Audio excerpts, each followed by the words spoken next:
दोस्तों युद्ध लड़ने में यदि कोई सबसे ज्यादा एक्सपीरियंस्ड है तो वो नो डाउट इजरायलीज हैं। जिस प्रकार से दुश्मन को घुटनों पे लाना और उसके बाद नैरेटिव पर भी कंट्रोल बना के रखना, ये दोस्तों इजरायली से सीखने लायक कार्य है। दोस्तों इसराइल से ढेर सारे वीडियोस शेयर किए जा रहे हैं जो कि इस वीडियो में भी हम देखने वाले हैं, जिसमें हम देखेंगे कि कैसे इसराइल ने एक अपना बड़े लेवल का स्पाइडर वेब जो यूक्रेन ने किया, दुनिया भर में हाहाकार हो रहा था, उससे कई गुना बड़ा स्पाइडर वेब वो ईरान में बना के रखा था। दोस्तों मोसाद ने सीक्रेट ड्रोन बेस बना रखा था ईरान के अंदर, और उसने ईरान के जितने भी बैलिस्टिक मिसाइल्स थे, सरफेस टू सरफेस मिसाइल्स थे, उन सभी के लॉन्चर्स को चुन चुन के मारा है। दोस्तों जिस प्रकार के हमले हुए हैं, साइंटिस्ट का घर है, आपके साथ हम कुछ तस्वीरें भी देखेंगे, जैसे दीवार खोखली करके अंदर में साइंटिस्ट को मारा है। दोस्तों अनबिलीवेबल अनबिलीवेबल। देखिए ऐसे हमले हमने भी ऑपरेशन सिंदूर में किए हैं, लेकिन जो नैरेटिव पर कंट्रोल है ये दोस्तों देखने लायक बात है। इसके सिवा दोस्तों यहाँ पे ईरान का जो आईआरजीसी का एरोस्पेस फोर्स है, सिंपल शब्दों में जिसे हम रॉकेट फोर्स कहेंगे, जो ईरान के पूरे मिसाइल से लेके हर चीज का कंट्रोल रखता है, सबका सफाया कर दिया है। ठीक है, वैसे ही जैसे हमने command and control centre Pakistan का उड़ाया था, वैसे ही अंडरग्राउंड स्ट्राइक हुआ है। पूरे के पूरे रॉकेट फोर्स की टॉप लीडरशिप तबाह हो चुकी है। इसके सिवा अगर आप देखें तो ईरान ने जो 100 से अधिक ड्रोन स्ट्राइक किए थे, अब आज के समय में आपके ड्रोन, आप देखेंगे तस्वीर वीडियोस भी हैं, धीरे धीरे उड़ रहे हैं, और वो 5 घंटे बाद इजराइल पहुंचेंगे हमला करने, तो वो हाथ पे हाथ धर के तो बैठा नहीं रहेगा। उसने दोस्तों एयर स्पेस के अपने बाहर ही सभी ड्रोन्स को मार गिराए हैं। दोस्तों यहाँ पे आप देख सकते हैं किस प्रकार से ये सब कुछ हमारे आंखों के सामने हो रहा है। जो वार्निंग दिया था इजराइल ने अपने नागरिकों को कि एयर शेल्टर के पास ही रहें क्योंकि हमला होने वाला है, अब वो वार्निंग भी हटा दिया, सबको कहा गया आराम से घूमिए फिरिए, कोई दिक्कत नहीं है, कुछ नहीं होने वाला। आप यहाँ पे देख सकते हैं ये न्यूज भी, अंडरग्राउंड मीटिंग चल रही थी आईआरजीसी की, एयरफोर्स ब्रास की, सभी को ऊपर पहुंचा दिया गया है। इसके सिवा मोसाद ने कैसे ड्रोन बेस बनाया, कैसे Israeli drone operators, Israeli commandos deep inside Iran operate कर रहे थे, ये सब आइए आज के वीडियो में हम देखेंगे। पर सबसे पहले कुछ वीडियोस हैं जो हमारे साथ, अगर आप देखें तो इजराइल ने ही दुनिया भर की मीडिया के साथ शेयर किया है। तो सबसे पहले आपको वो दिखाऊंगा, साइड में क्या वो बताना चाह रहे हैं वो आपको लिखा होगा, तो आप उसको भी जरूर पढ़िएगा, तो आप कंटेक्स्ट समझ जाएंगे।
तो जैसा दोस्तों आप लोगों ने देखा, नैरेटिव पर कंट्रोल किस प्रकार से इजराइल ने अपना बना के रखा है, और ईरान की तरफ से दोस्तों फिलहाल जैसा आप लोगों ने देखा होगा, केवल वो इंतकाम का झंडा इस वक्त मॉस्क में लगा दिया गया और वही सारी चीजें आ रही हैं। इसके साथ अगर आप देखें तो एक चीज बड़ी क्लियर है, यहाँ पे नैरेटिव पर और ऑन ग्राउंड एक्शन दोनों पर ही इजराइल की बहुत बड़ी पकड़ है। क्या हो रहा है ये जरा डिटेल में जानते हैं, पर इससे पहले आगे बढ़े, चैनल सब्सक्राइब करें, बेल आइकन दबाएं, वीडियो लाइक अवश्य कर दें। दोस्तों सबसे पहले जरा देखते हैं ईरानियन ड्रोन्स के बारे में। देखिए, ईरानियन ड्रोन्स करीबन 100 से अधिक ड्रोन्स थे जो कि छोड़े गए थे, आपको मैंने वीडियो भी दिखाया ही उसका। अब दोस्तों हुआ यूँ, कई घंटे लग रहे थे उनको इज़राइल तक पहुँचने में और नेशन वाइड इज़राइल ने अपने लोगों को बोल दिया था, शेल्टर्स के आस-पास ही रहें, जब बेल अलार्म बजेगा तब अंदर चले जाइएगा। 3 घंटे बीत गए और उसके बाद आईडीएफ होम फ्रंट कमांड ने कहा ऐसा अब इंस्ट्रक्शन हटा दिया जाता है, जिसको जहां घूमना है घूमे, कोई दिक्कत नहीं है, ईरान कुछ नहीं करने वाला। कारण है जितने भी ड्रोन्स ईरान से आ रहे थे, उन सभी को अगर आप देखें तो मार गिराया गया है और ईरान के जो ये ड्रोन्स है उनको इजरायली एयर स्पेस के बाहर ही मार गिराया गया है। एक बार भी कहीं भी अगर आप देखें तो इस बार अलार्म साइरन वगैरह नहीं बजाया गया है। दोस्तों ये दिखा रहा है कि ईरान को जिस प्रकार से इन्होंने घुटने पे ये लेकर के आए हैं, वो ना ड्रोन चला पा रहा है, ना बैलिस्टिक मिसाइल, ना कुछ और। दोस्तों जिस प्रकार से इनको पिछले ऑपरेशन से ये सीखे हैं, ये बहुत ही बड़ी बात है, तुलनीय चीज है। दोस्तों यहाँ पे अगर आप, लेकिन एक चीज मैं बताना चाहूंगा, एक अंतर है। हमने जो ड्रोन्स गिराए थे, देखिए दोस्तों अंतर था, हमारे पास कुछ मिनट का समय होता है, जो हमारे जैसे जम्मू शहर हो गया, बॉर्डर से बस कुछ 15 किलोमीटर 18 किलोमीटर की दूरी पर है। वैसे ही आप देखिए जैसलमेर हो गया, उसके कुछ रिहायशी इलाके हैं, बॉर्डर के पास हो जाते हैं, तो उन सब पे वो हमला जो ड्रोन से करते हैं विद इन मिनट्स होता है, तो हमारे पास ज्यादा समय नहीं होता रिस्पॉन्ड करने के लिए। यहाँ पे इसराइल के पास एम्पल अमाउंट ऑफ टाइम है। तो दोस्तों पिछली बार भी समस्या तब हो रही थी जब हिजबुल्लाह बॉर्डर के ठीक पास से वो भी ड्रोन्स वगैरह चलाना शुरू कर दिए थे, तब मेन समस्या हो रही थी। लेकिन इस बार कहीं ना कहीं सबका सफाया नेतन्याहू ने कर दिया है। लेकिन फिर भी दोस्तों इस बार भी जो ड्रोन्स को शूट डाउन किया गया है, बताया जा रहा है वो इजरायली जेट्स के द्वारा गिराया गया है। अब दोस्तों ये बड़ा एक्सपेंसिव है। आप अगर देखें तो हम जिस प्रकार से ड्रोन्स को गिरा रहे थे, बड़ा सस्ता था, इफेक्टिव भी था and very cheap. 100% kill rate इस कम रेट पे, इस कम कॉस्ट पे हम अचीव कर रहे थे। यहां जरा आप देखिए दोस्तों, यहां पे ईरान ने जो सबसे महंगा ड्रोन चलाया है वो शाहिद ड्रोन है, बाकी ड्रोन उससे भी सस्ते हैं। दोस्तों $50,000 कीमत है शाहिद ड्रोन की। जब ईरान उसे स्वयं बनाता है, एक्सपोर्ट करता है रशिया वगैरह को, तो $1,00,000 करीब उस कीमत पे पहुंच जाती है। अदरवाइज $50,000 का वो ड्रोन है। दोस्तों उसको जब आप जेट से गिरा रहे हैं, 16 से गिरा रहे हैं, तो आप यदि ये AIM-120 मिसाइल का इस्तेमाल कर रहे हैं, दोस्तों एक मिसाइल की कीमत $2 से $3 मिलियन है। आप $50,000 के ड्रोन को गिराने के लिए $2 से $3 मिलियन की मिसाइल चला रहे हैं। आपको दोस्तों कितना ज्यादा ये ब्लीड करेगा आप सोचिए। मान लेते हैं आप ये यूज नहीं करते हैं, आप शॉर्ट डिस्टेंस के AIM-9 जो कि विद इन विजुअल रेंज वगैरह में काम करता है, उसका भी इस्तेमाल करते हैं, तो वो भी दोस्तों $5 लाख उसकी कीमत है। तो 10 टाइम्स मोर एक्सपेंसिव हो जाता है। तो ये कहीं ना कहीं आपको देखना पड़ेगा जो अंतर है। बाकी आयरन डोम में दोस्तों वो भी ऐसे ही बहुत महंगा है, ड्रोन्स को भी इंटरसेप्ट करने के लिए उतना कॉस्ट इफेक्टिव मेजर वो नहीं है। दूसरा दोस्तों यहाँ पे देखते हैं IRGC के एयरफोर्स ब्रास वाली क्या कहानी है। दोस्तों जो डिफेंस मिनिस्टर है इजराइल के, उन्होंने कहा कि देखिए इस्लामिक रिवॉल्यूशनरी गार्ड्स कोर की एक मीटिंग चल रही थी। अब दोस्तों उन्हीं का ये टॉप ब्रास की मीटिंग थी और उन्हीं को हमने अंडरग्राउंड हमले में मार गिराया है। कुछ वैसे ही दोस्तों जैसे बताया जाता है ऑपरेशन सिंदूर में। यहाँ पे आप देख रहे हैं म्यूनिशन इंपैक्ट है। दोस्तों ये जो क्रेटर बना था, ये एक हाई सिक्योरिटी कंपाउंड के अंदर बना था और इसके साथ कहा गया था कि यहाँ पे कमांड एंड कंट्रोल सेंटर है पाकिस्तान का, और उसी को हमने ध्वस्त किया था मुरीद एयरबेस में। दोस्तों ये कमांड एंड कंट्रोल सेंटर जो ध्वस्त हुआ, ये भी ऐसे ही अंडरग्राउंड स्ट्राइक हुआ, प्रिसीजन अटैक हुआ, उसमें हमने वो जो पॉइंट देखा उससे पकड़ के इसको यहाँ पे मारा है। तो कुछ वैसे ही इन्होंने भी किया है यहाँ पे। दोस्तों यहाँ पे अगर आप देखें तो आपको एक बात जाननी होगी कि IRGC एरोस्पेस फोर्स आखिरकार है कौन। देखिए दोस्तों, ईरान की जो रेगुलर एयरफोर्स है वो Islamic Republic of Iran air force है। जो IRGC एरोस्पेस फोर्स है ये अयतुल्ला के अंदर आती है और दोस्तों ये रिस्पॉन्सिबल है ईरान के मिसाइल्स के लिए। फिर वो शहाब मिसाइल, फतह मिसाइल, खैबर मिसाइल्स हो गए, वैसे ही अनमैन्ड एरियल व्हीकल्स जैसे कि शाहिद ड्रोन्स हो गए, एडवांस्ड एयर डिफेंस सिस्टम्स हो गए, सब इनके अंदर हैं और इन्हीं को साफ कर दिया गया है इजराइल के द्वारा। दोस्तों ये अगर आप देखें तो IRGC एरोस्पेस फोर्स की टॉप लीडरशिप एलिमिनेट हो गई है। बैलिस्टिक मिसाइल लॉन्च साइट जो है उनको फोड़ दिया गया है, खत्म कर दिया गया है, ड्रोन साइट्स उड़ा दिए गए हैं। इसके साथ दोस्तों ईरान मानो जैसे पूर्ण रूप से घुटने पे आ गया है, ऐसा लग रहा है, क्योंकि कुछ रिस्पॉन्स ही नहीं आ रहा। बैलिस्टिक मिसाइल चलाता था वो भी नहीं चल रहे, सब कुछ इन्होंने साफ कर दिया। कैसे किया? बहुत बड़ा रोल दोस्तों। ये जो है ये नेक्स्ट लेवल कार्य है और इसमें आप ऑपरेशन सिंदूर से कुछ सिमिलैरिटी नहीं देख पाएंगे। अब मतलब एटलीस्ट हमारे पास इंफॉर्मेशन और नॉलेज तो इस प्रकार का नहीं है। यहां जरा सुनिए क्या हुआ है। मोसाद बेस दोस्तों इनसाइड ईरान ऑपरेट की है।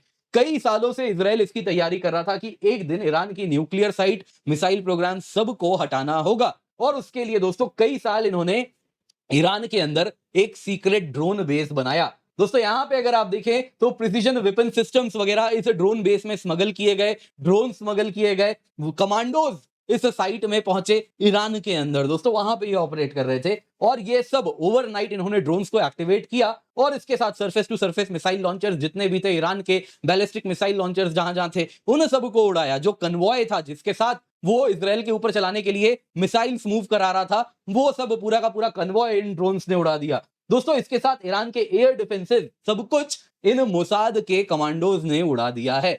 इजरायली प्लेन्स उसके बाद कहीं ना कहीं जाके वो एयर सुप्रीमेसी अचीव कर पाई। कारण था कि जितने भी दुश्मन के रडार साइट्स थे, लॉन्चर्स थे, एयर डिफेंस सिस्टम थे, सबको इन्होंने साफ कर दिया।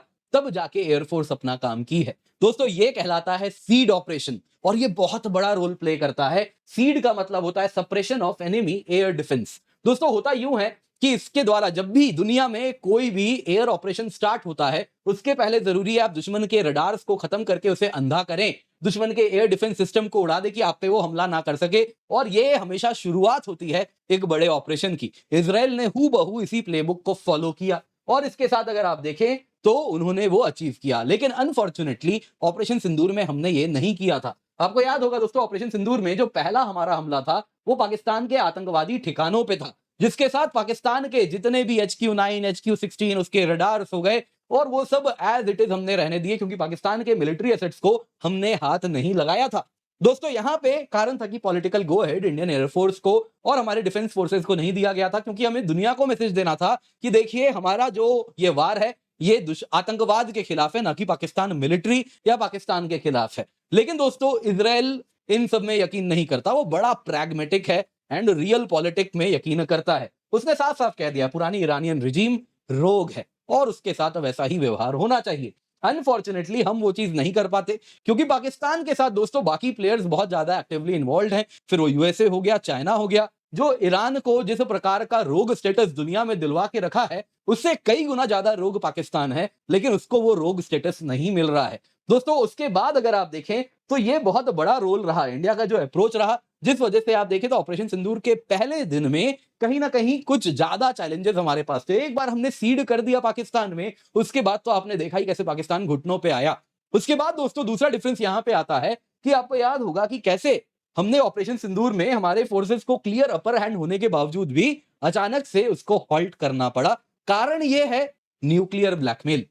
एक बार जब न्यूक्लियर बॉम्ब बन जाता है तो वो थ्रेशोल्ड जो वार करने का है वो कहीं ना कहीं वो लंबा नहीं रहता है, वो बहुत कम हो जाता है। इस वक्त ये बात इजराइल समझ रहा है कि ईरान एक बार वो न्यूक्लियर बॉम्ब बना लिया, फिर इजराइल जैसे देश के लिए एक न्यूक्लियर बॉम्ब कुछ भी कर सकता है, तो वो खतरे की घंटी है। तो इसलिए वो अभी से एक्टिव हो गया है और अभी से वो कहीं ना कहीं वो थ्रेशोल्ड इससे पहले कम हो जाए वार करने की, वो ईरान को आए दिन हर तरीके से आप देखें कमजोर करेगा। उसने साफ साफ कह दिया है ये जो राइजिंग लायन ऑपरेशन है ये अभी हफ्तों चलने वाला है, यानी ईरान के लिए समस्या अभी बहुत बढ़ने वाली है।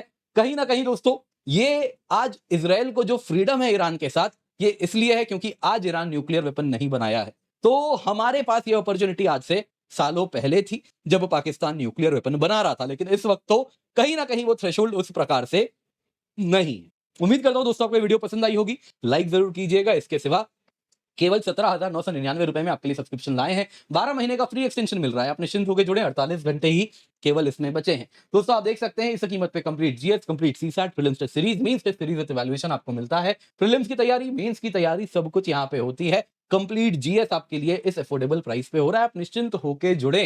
दोस्तों आप में से वो सभी विद्यार्थी जो कि कहीं ना कहीं एक हैंड होल्डिंग मिस करते हैं, उनके लिए ये गोल्डन अपॉर्चुनिटी है, क्योंकि बहुत ही अफोर्डेबल प्राइस है, इससे सस्ता कभी नहीं होता है। तो ये लोएस्ट प्राइस है जिसमें आपके लिए यूपीएससी सीएससी सब्सक्रिप्शन उपलब्ध है, तो आप निश्चिंत होकर जुड़ जाएं। पिंड कमेंट में आपको लिंक मिल जाएगा। बहुत सारे बैचेस हैं, हिंदी में, इंग्लिश में, बाइलिंगुअल में, इंडिया के बेस्ट एजुकेटर्स हैं, आप निश्चिंत होकर जुड़ जाएं। Use the code KC10। इसके सिवा मेंस एनरिचमेंट प्रोग्राम केवल 2,999 रुपए में उपलब्ध है, तो आप जरूर जुड़े, बड़ी ही अफोर्डेबल प्राइस पे आपके लिए ये भी हम लाए हैं। इसके सिवा दोस्तों आपके लिए अगर आप ऑप्शनल की भी तैयारी कर रहे हैं तो जीएस और ऑप्शनल मिलकर तैयारी करें दोस्तों। बड़े ही आप देखें तो अफोर्डेबल प्राइस पे 27,999 रुपए में सब्सक्रिप्शन आपको मिल रही है। यूज द कोड KC10 ताकि आपको मैक्सिमम डिस्काउंट मिल